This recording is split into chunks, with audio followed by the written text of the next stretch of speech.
Welcome to our voice. నేను journalist నవత. శ్రీరామ నవరాత్రుల సమయంలో వీటినే వసంత నవరాత్రులు అని కూడా అంటారు. శ్రీరామ నవమి పర్వదినం సమీపిస్తున్న వేళలో అయోధ్య రామయ్యకు అపురూప కానుక అందింది. 5 కోట్ల వ్యయంతో తయారు చేయించిన 7 కిలోల బంగారు రామాయణంను ఆలయం గర్భగుడిలో ప్రతిష్ఠించారు. 5 కోట్ల విలువ చేసే 7 కిలోల బంగారు రామాయణాన్ని రామ్లల్లాకు కానుకగా ఇచ్చారు. ఈ స్వర్ణ రామాయణం మహాకావ్య రచనకు 500 బంగారు పేజీలలో లిఖించారు. అయోధ్య ప్రాణ ప్రతిష్ఠ సమయంలో విశ్రాంత ఐఏఎస్ అధికారి లక్ష్మీనారాయణన్ తన జీవిత సంపాదన మొత్తాన్ని ఆ రామ్లల్లాకు అంకితం చేస్తానని ప్రతిజ్ఞ చేశారు. ఆ మాట ప్రకారం ఆయన 5 కోట్లు ఖర్చు చేసి 151 కిలోల బరువున్న రామ్చరిత్ మానస్, దీన్నే మనం రామాయణంగా పిలుచుకుంటాం. 10,902 శ్లోకాలతో కూడిన ఈ బంగారు రామాయణానికి సంబంధించిన ప్రతి పేజీపై 24 క్యారెట్ల బంగారు పూత పూశారు. ఈ స్వర్ణ రామాయణంలో 480 నుంచి 500 వరకు పేజీలు ఉన్నాయి. దీని తయారీలో 140 కిలోల రాగిని కూడా వినియోగించారు.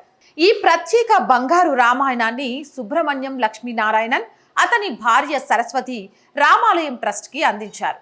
శ్రీరామ నవరాత్రులలో మొదటి రోజున ఈ రామాయణ ప్రతిష్టాపన జరుగుతోంది. ఈ కార్యక్రమంలో లక్ష్మీనారాయణన్ దంపతులు పాల్గొన్నారు. చెన్నైకి చెందిన పుమ్మిడి బంగారు జ్యువెలర్స్ ఈ బంగారు రామాయణాన్ని తయారు చేసింది. గర్భగుడిలోని రామ్లల్లా విగ్రహానికి 15 అడుగుల దూరంలో ఒక రాతి పీఠంపై ఈ రామాయణాన్ని ప్రతిష్ఠించారు. ఈ రామాయణ గ్రంథం పై భాగంలో వెండితో చేసిన రాముడి పట్టాభిషేక దృశ్యం కనిపిస్తుంది. మరోవైపు రామ మందిరంలో కలుష స్థాపనతో 9 రోజులు శ్రీరామనవమి వేడుకలు ప్రారంభమయ్యాయి. మొదటి రోజు 2 లక్షల మంది భక్తులు అయోధ్యకు చేరుకున్నారు. సరయూ నదిలో స్నానాలు చేసి ఆ రామయ్యను దర్శించుకున్నారు.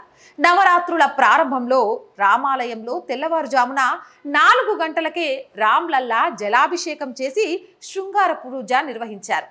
కాగా రాముడి ప్రాణ ప్రతిష్ఠ తర్వాత తొలిసారిగా స్వామివారి వస్త్రాల శైలిని మార్చినట్లు అయోధ్య రామాలయ ట్రస్ట్ తెలియజేసింది. ఆలయ గర్భగుడిలో వెండి కలశం కూడా ఏర్పాటు చేసినట్లు చెప్పారు. 11 మంది వేద ఆచార్యులతో వాల్మీకి రామాయణంలోని నవ పారాయణం, రామరక్షా స్తోత్, దుర్గ సప్తసతి పఠనంతో 9 రోజుల నవమి వేడుకలకు సంబంధించి కార్యక్రమాలు ప్రారంభమయ్యాయి. ఇందులో భాగంగా ఆలయంలో రామకథ కార్యక్రమం మొదలైంది. మంగళవారం మఠంలో శ్రీరాముడి జయంతి వేడుకలు ప్రారంభమయ్యాయి. అయోధ్య మఠాలయాలలో రామకథ, రామ్లీల, భజనా సంధ్య కార్యక్రమాలు జరుగుతున్నాయి.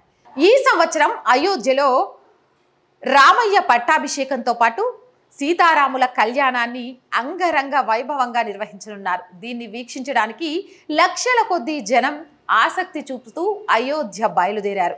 ఏదేమైనా 500 సంవత్సరాల కళ నెరవేరింది.